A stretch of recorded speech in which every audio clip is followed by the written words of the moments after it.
Bom dia a todos. Em primeiro lugar, muito obrigado pelo convite, Luís, Nuno, António. Hoje venho-vos falar dos problemas da minha geração, no estado a que Portugal chegou, onde a minha geração e as seguintes têm que partir. Porque chegados aos 20, aos 30, Portugal pouco mais nos oferece hoje em dia que uma TAP para emigrar.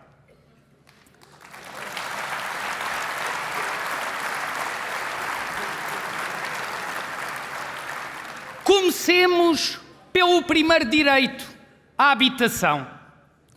Os últimos anos da governação foram marcados por mitos, políticas fracas e resultados péssimos.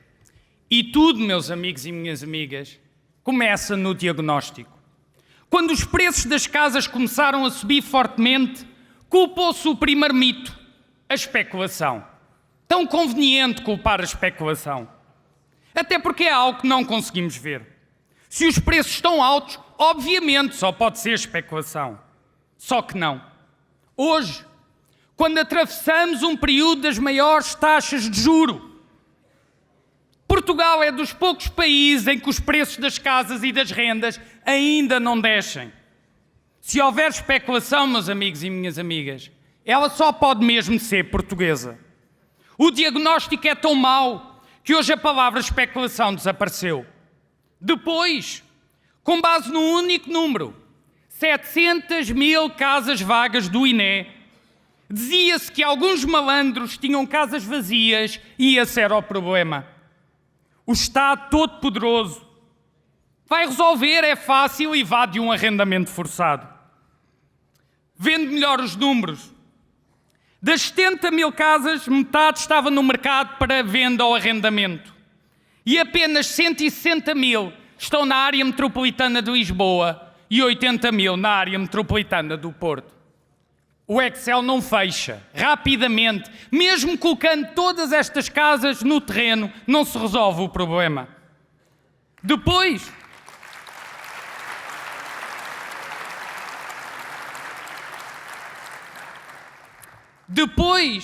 dizia-se que o problema eram os residentes não habituais e os vistos gold, cerca de 100 mil pessoas ao longo de todo o período. Esquecemos que, ao mesmo tempo, a população ativa em Portugal, e bem, cresce a 200 mil pessoas por ano. Mais uma vez, o Excel não fecha.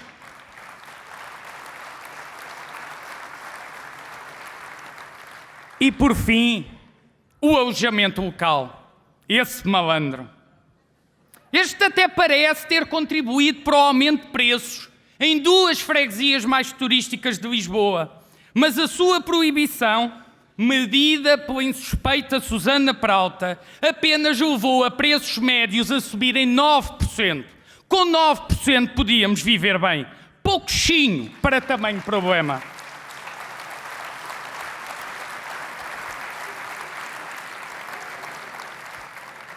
Estes diagnósticos, feitos com o misticismo próprio de quem não usa conhecimento na decisão pública, esquece que as famílias são pequenas, que a imigração é em maior número e muito para lá de residentes não habituais e dos vistos gold, que não temos construído e reabilitado o suficiente, apenas 1/5 do que já fizemos, que não temos pensado as nossas cidades, as suas redes de transporte, o seu crescimento, não temos desbloqueado territórios para as pessoas viverem. E, meus amigos, se fracos são os diagnósticos, piores as políticas. Tudo começa com a ideia que a crise da habitação se resolve apenas com o Estado. E nós sabemos, felizmente hoje, temos ministros da habitação e das infraestruturas poderosos e fazedores, que nos vão ajudar em todas as dificuldades, não tenham dúvidas. Há dinheiro imenso para a habitação pública. E eles vão arranjar forma de construir casa para todos. Não tenhamos a menor exceção.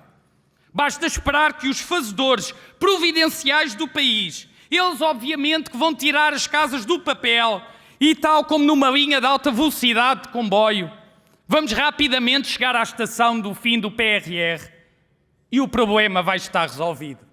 É isto que nos dizem. Só que não. Este não é o país em que vivemos, esta não é a história que vai acontecer. O que aconteceu nos últimos 6 anos em particular foi uma perda de tempo. Não se gerou os incentivos para o Estado, privados, setor cooperativo, social, sociedade civil, construir e reabilitar mais casas para todos, responder ao desígnio nacional de haver um lugar para todos neste país e, em particular, para a minha geração e para as seguintes.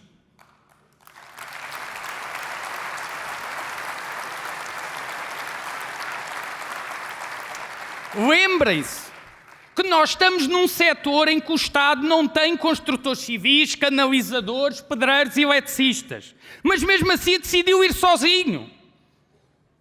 Não projetou sequer o que lhe competia.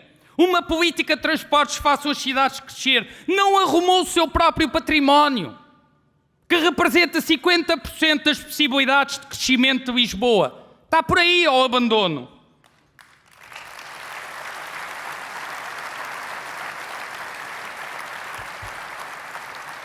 E em vez de tudo isto, estamos cada vez mais condenados, se não emigrarmos, a viver em quartos ou em casa dos nossos pais.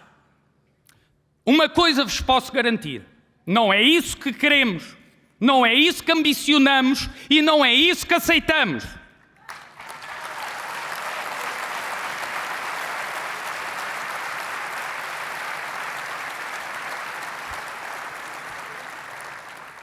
Temos, portanto, um Estado sozinho, de ministros fazedores, que está amarrado e embrulhado na linha do comboio, não anda, não mexe, não faz nada, correndo o risco de levar com ele. Uma coisa é garantida, eles também são incompetentes a fazer comboios e, portanto, não há risco, não morre ninguém.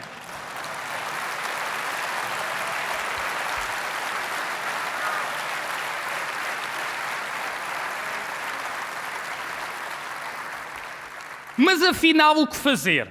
Criticar sem dar solução, criticar sem aparecer e dar alternativa, não é a nossa linha.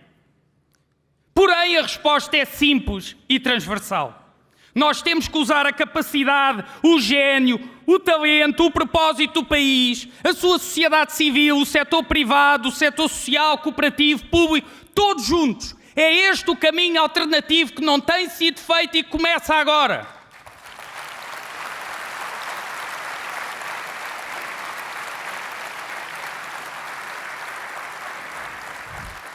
Mesmo no próprio Estado, em todos os seus domínios, as lideranças não são capazes de confiar nos seus funcionários e serviços, dar-lhes missões, confiar no seu propósito, iniciativa e vontade de fazer. Vivemos num Estado centralizado, burocrata, onde os gabinetes ministeriais tudo tentam controlar, vigiar, ordenar e onde sozinhos e sem capacidade de fazer melhor, os funcionários públicos são levados ao burnout dos papéis e do controle de quem não conhece a realidade.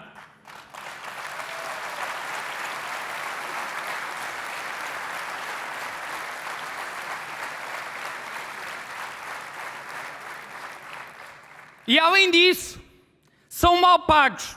O seu mérito nunca será reconhecido, só se tiverem carreiras de 140 anos. Não vai acontecer porque o SNS não está em bom estado.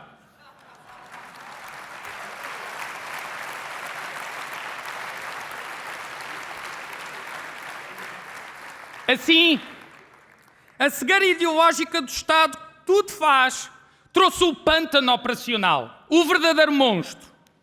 Temos um Estado social que é um Estado de sítio e onde, em desespero, os famosos ministros fazedores largam dinheiro em cima de dinheiro, pouco sabendo para onde ou porquê, com diagnósticos errados, receitas sempre iguais e o único foco possível, que sou o bem. Vivemos uma situação que, tendo médicos, não temos urgências abertas, onde para as ter temos que ter horas extraordinárias infinitas. Temos esforço máximo, resultados péssimos e dinheiro mal gasto. Peço-vos, coloquem-se nos pés da minha geração. O problema não é apenas salários, não começa nos salários, não termina nos salários. O problema é que hoje não conseguimos ter um projeto de vida em Portugal.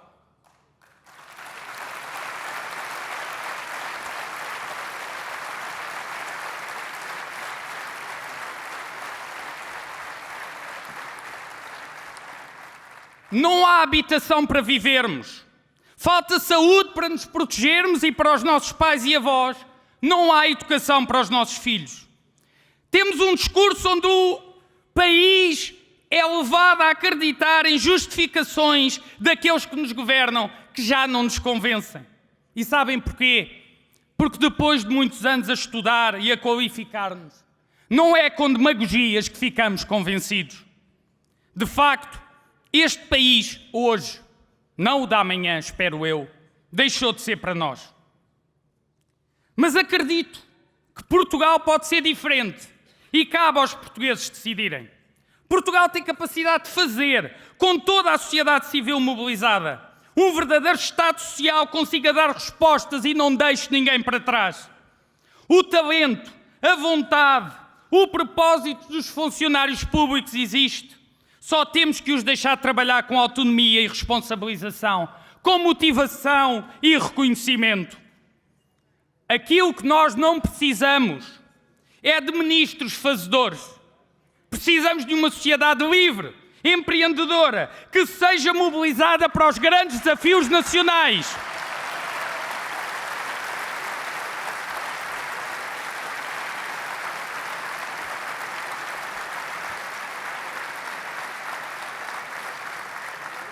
Existem dois caminhos claramente distintos. Continuar no estado a que chegamos ou mudar por um Portugal diferente, unido e ambicioso. Todas as gerações, mais novas e mais velhas, votem a pensar nos que emigraram e querem voltar. Num Portugal para todos. O setor público, o setor privado, o setor cooperativo, a sociedade civil a trabalharem juntos para que todos os jovens tenham professores, para que todas as urgências estejam abertas, para que exista uma casa para todos e, finalmente, que Portugal seja um lugar de todos. Muito obrigado.